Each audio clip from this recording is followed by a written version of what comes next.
Hello everyone, welcome to my channel learn with Faiza. आज मैं आपके साथ एक ऐसी हेल्थ प्रॉब्लम और उसके सोल्यूशन के बारे में बात करूंगी जिसमें लोगों को चिड़चिड़ापन सा हो जाता है। कभी भी हम कोई बात कर रहे हैं तो वो चिढ़ बैठता है, गर्दन और पीठ में दर्द रहता है, या फिर उन लोगों को बार बार बुखार आने के सिम्टम्स रहते हैं। देन उसके बाद जो है वो खाना खाने की इच्छा कम रहती है। उसके बाद जो प्रॉब्लम है वो है त्वचा पर रेसेस हो जाना। तो आप यहाँ पे देख ही रहे हैं कि रेड रेड जो रेसेस किस तरीके से बन रहे हैं। तो इस तरीके से स्किन पे रेसेस बन जाते हैं। दिन सामान्य से ज़्यादा नींद आती है। अब हम समझे कि सामान्य जो नींद है वो 8 घंटे तक होती है। अगर किसी इंसान डेली बेसिस पे 11 से 12 घंटे तक की नींद लेता है तो उसे मेनिंजाइटिस होने की संभावना रहती है। तो ये जो सभी सिम्टम्स है वो इंडिकेट करते हैं कि मेनिंजाइटिस की बीमारी हो सकती है। तो चलिए डिटेल में मेनिंजाइटिस के बारे में सीखते हैं कि इसे हम दिमागी बुखार भी कहते हैं।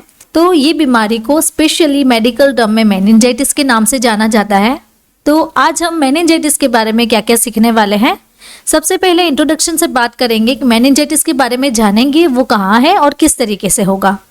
देन उसके कारण क्या है, किस कारण से हो सकता है, लक्षण क्या है, डायग्नोसिस यानी कि निदान क्या करवा सकते हैं, और उसके बाद जो रहता है सबसे मोस्ट इम्पोर्टेंट ट्रीटमेंट।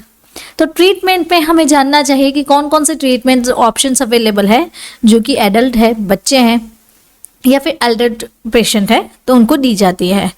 तो चलिए इंट्रोडक्शन से स्टार्ट करते हैं। अब मेनिंजाइटिस बीमारी को समझते हैं। मेनिंजाइटिस क्या है? मेनिंजाइटिस में इंसान को इन्फ्लेमेशन हो जाता है। अब इन्फ्लेमेशन यानी कि सूजन, सूजन कहाँ पे होगी, इन्फ्लेमेशन कहाँ पे होगा? तो आप यहाँ पे देखिए, सबसे पहले ये है मेनिंजिस। आप यहाँ पे देख रहे हैं कि ये जो ब्रेन है हमारा 3 लेयर है, उसके सराउंड 3 लेयर के बाद हमारा ब्रेन रहता है। तो उसे मैग्नीफाई करके यहाँ पे बताया हुआ है। तो मेनिंजिस में 3 लेयर्स होते हैं, dura mater, arachnoid and pia mater. अब हम समझे meninges are the 3 membrane. Meninges की 3 मेम्ब्रेन है जो कि मैंने आपको बता दिया, ड्यूरा, एरेक्नॉइड एंड पिया। तो ये जो है वो ब्रेन एंड स्पाइनल कॉर्ड को कवर करते हैं। अब मेनिंजाइटिस के बारे में देखें तो मेनिंजाइटिस के बारे में अगर आप देख रहे हैं तो यहाँ पे हमारा जो ब्रेन है वो नॉर्मल कंडीशन में है। अगर ब्रेन और स्पाइनल कॉर्ड में इन्फ्लेमेशन हो गया है तो यहाँ पे इस तरीके से सूजन आपको दिख रही होगी जिसे हम मेनिंजाइटिस कहते हैं। और हम समझे कि पिया मैटर। अब पिया मैटर जो है वो सबसे इनर पार्ट है। तो आप यहाँ पे देखिए ब्रेन के बिल्कुल नजदीक दिख रहा है पिया मैटर। तो pia mater it is closest to the CNS यानी कि central nervous system. Central nervous जो सिस्टम है हमारी उसकी क्लोजेस्ट पार्ट है pia mater, arachnoid mater and dura mater. Dura mater आपको दिख रहा होगा, ये आउटर मोस्ट लेयर है एंड एरेक्नॉइड जो है वो सेंट्रल पार्ट है। ये जो है अब उसमें ब्लड वेसल्स भी होती है जो कि एनक्लोज होती है सेरेब्रो स्पाइनल फ्लूइड के साथ। तो मेनिंजाइटिस क्या है? मेनिंजाइटिस में फ्लूइड मेनिंजिस बिकम इन्फेक्टेड। जो फ्लूइड होता है कौन सा? CSF, cerebro spinal fluid. उस फ्लूइड में इन्फ्लेमेशन हो जाता है, उस फ्लूइड में इन्फेक्शन हो जाता है तो उसके कारण मेनिंजिस हो जाता है।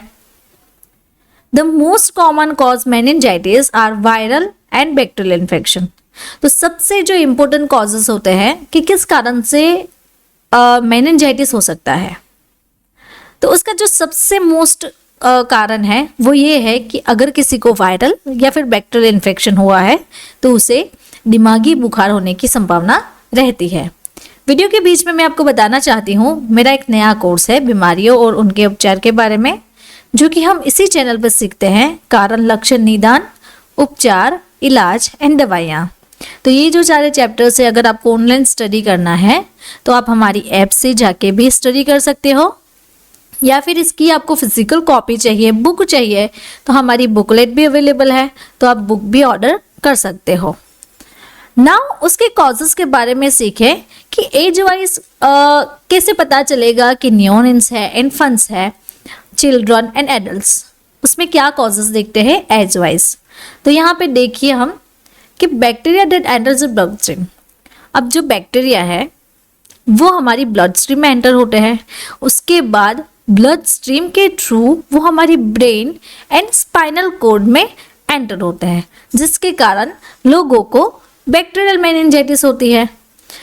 पर लेकिन वो जो है वो bacteria directly invade the meninges, वो डायरेक्टली अफेक्ट करता है मेनिंजेस को। तो यहाँ पे आप देखिए न्यूनेंस है तो उसमें अगर किसी को ग्रुप बी है तो स्ट्रेप्टोकोकाई, ई कोलाई, इन्फेंट्स है तो हीमोफिलस इन्फ्लुएंजा, स्ट्रेप्टोकोकस प्यूरिनाई जो कि न्यूमोनिया होता है, चिल्ड्रन है तो N meningitidis and S pneumonia, and adults है तो S pneumonia and meningitidis, mycobacteria and cryptococci. तो ये जो सारे कॉजेस है ये इस तरीके से बैक्टीरिया से होने के कारण हो सकते हैं। अब हम समझे कि ये जो है वो एक इन्फेक्शन के लायक दिखते हैं, जैसे कि ईयर में इन्फेक्शन यानी कि कान में इन्फेक्शन होना, साइनस इन्फेक्शन, स्कल में फ्रैक्चर हो जाता है, या फिर सर्जरी के दौरान रेयर सिम्टम्स जो है वो दिख सकते हैं। तो ये जो सारे हैं उस कारण भी आपको मेनिंजिस की बीमारी होने की संभावना रहती है। अब लक्षण के बारे में जानें कि बीमारी के सिम्टम्स क्या है, कैसे पता चलेगा कि आपको मेनिंजाइटिस की बीमारी है। तो सडन जो ये पेशेंट है उनको हाई फीवर हो जाता है, नेक जो है वो स्टिफ रहता है। तो आप यहाँ पे देखिए स्टिफ नेक आपको इस तरीके से हो सकता है। देन सेवियर हेडेक हो सकता है, आपको सिर दर्द हो सकता है। हेडेक के कारण आपको नोजिया, वोमिटिंग, कंफ्यूजन रहता है, डिफ़िकल्टी कंसंट्रेट करने में डिफ़िकल्टी रहती है, और भी जो है वो सीजर्स यानी कि मिर्गी के दौरे पड़ना, नींद ना आ सकती है प्रॉपर। देन डिफ़िकल्टी वॉकिंग, चलने में डिफ़िकल्टी हो सकती है, लाइट से सेंसिटिविटी रह सकती है, भूख नहीं लगती। देन उसके बाद स्किन पे रैसेस बन जाते हैं, खास तरीके से मेनिंगोकोकल मेनिंजाइटिस, उनके रेसेस ज़्यादातर मात्रा में बनने लगते हैं। अगेन मैं आपको वीडियो के बीच में बताना चाहूँ कि आपको कोई एक्सपर्ट कंसल्टेशन चाहिए, ऐसी ही कोई बीमारी हुई है उसका आपको सोल्यूशन नहीं मिल रहा है, तो उसके लिए आपको मुझे इस व्हाट्सएप नंबर के थ्रू कांटेक्ट करना होगा, जिससे कि आपको प्रॉपर गाइडेंस मिल सकता है। अब और भी जो सिम्टम्स है वो ये है कि हेलुसिनेशंस, बैलेंस का लेक हो जाना, अटेंशन नहीं रहता है, एनर्जी कम हो जाती है, बेल्जिंग और सॉफ्ट स्पॉट, बेबीज हेड यानी कि हमारा बेबी का जो हेड है वहाँ पे ऐसा फील होता है कि वहाँ पे सॉफ्ट हो गया है, उसका जो स्कैल्प है वो सॉफ्ट हो गया है। पुअर ईटिंग एंड स्लीपीनेस या फिर चलने में डिफ़िकल्टी होना। तो ये जो सारे सिम्टम्स है वो मेनिंजाइटिस के रहते हैं।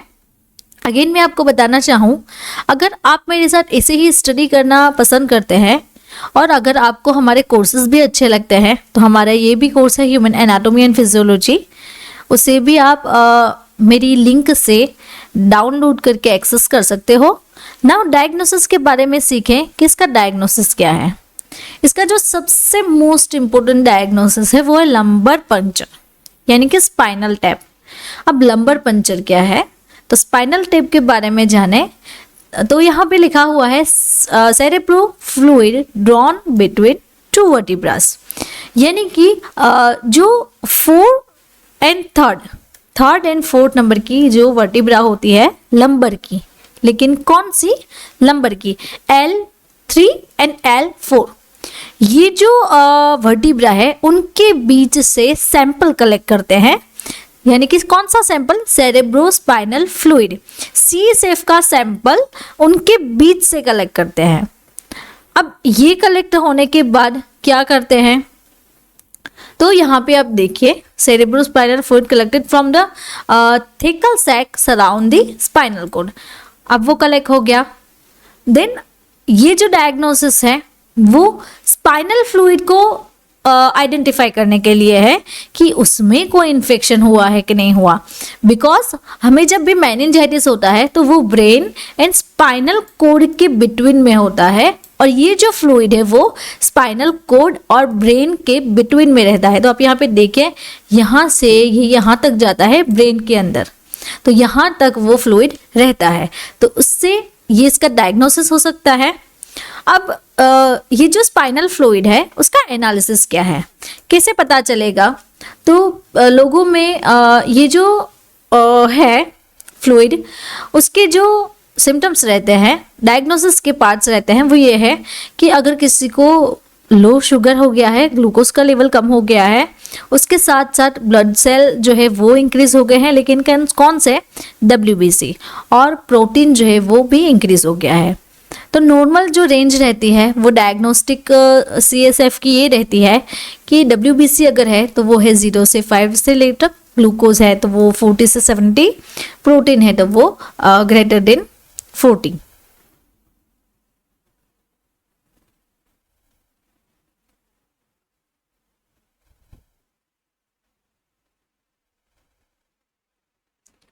प्रोटीन है तो वो लेस देन 40। तो आप यहाँ पे देखिए कि अगर बैक्टीरियल मेनिंजाइटिस है, TB मेनिंजाइटिस है, वायरल है, या फिर ग्लुइलिन बेर है, तो ये जो सारे मेजरमेंट्स हैं उससे आपको पता चल सकता है कि CSF का फ्लूइड नॉर्मल रेंज में कितना है और कितना बढ़ जाने पर आपको इसका डायग्नोसिस करवाना चाहिए।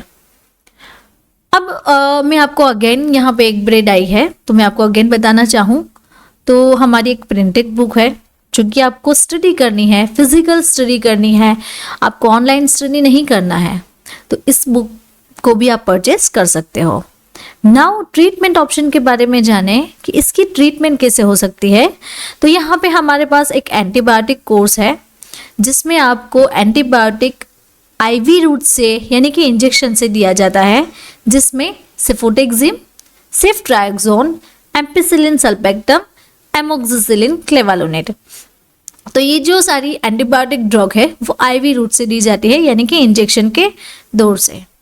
अब IV फ्लूइड्स के बारे में जाने कि कौन कौन से IV फ्लूइड्स है जो कि पेशेंट को दिए जाते हैं डिहाइड्रेशन को प्रिवेंट करने के लिए। तो इनमें से कोई भी एक ही पेशेंट को दी जाती है, जैसे कि NS यानी कि नॉर्मल सनाइन, D5W यानी कि dextrose 5%, RL ringers lactate solution, उसके बाद DNS dextrose normal saline solution.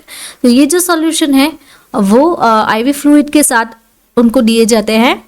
अब ऑक्सीजन मास्क 3rd नंबर पे है। ऑक्सीजन मास्क, पेशेंट को ऑक्सीजन मास्क चढ़ाया जाता है बिकॉज ऑक्सीजन जो मास्क है वो अगर किसी को ब्रीथिंग डिफिकल्टीज हो रही है तो उनके लिए स्पेशली बनाया जाता है।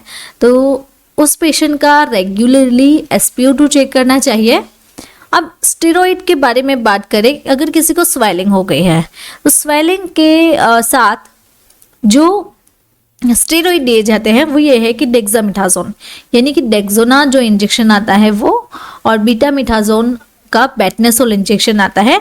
तो ये 2 ऑप्शन में से भी एक ऑप्शन आप सिलेक्ट कर सकते हैं।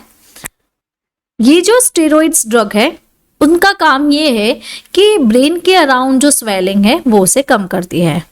तो इसके लिए IV रूट से दी जाती है और मेडिकल सुपरविजन के अंदर ही इसे लगवाया जाता है। उसके बाद जो रहती है फीवर के लिए पैरासीटामोल। तो along with IV therapy of antibiotic, paracetamol also given to the patient orally to reduce fever and body pain in patient with meningitis. अगर किसी को मेनिंजाइटिस हुआ है तो उसे एंटीबायोटिक्स दी जाती है IV के थ्रू यानी कि वेन्स के थ्रू। तो उनके साथ पैरासीटामोल भी फीवर कम करने के लिए दिए जाते हैं। अगर आपको मेरा ये वीडियो अच्छा लगा तो आपको ये वीडियो भी अच्छा लगेगा। ऐसे ही डिजीज़ के बारे में अगर आपको स्टडी करना है तो आप मेरे चैनल को सब्सक्राइब कर सकते हैं, और आपको ऐसी ही डिजीज़ के बारे में सीखना है तो आप कमेंट बॉक्स में कमेंट भी ड्रॉप कर सकते हो। Thank you for watching my video.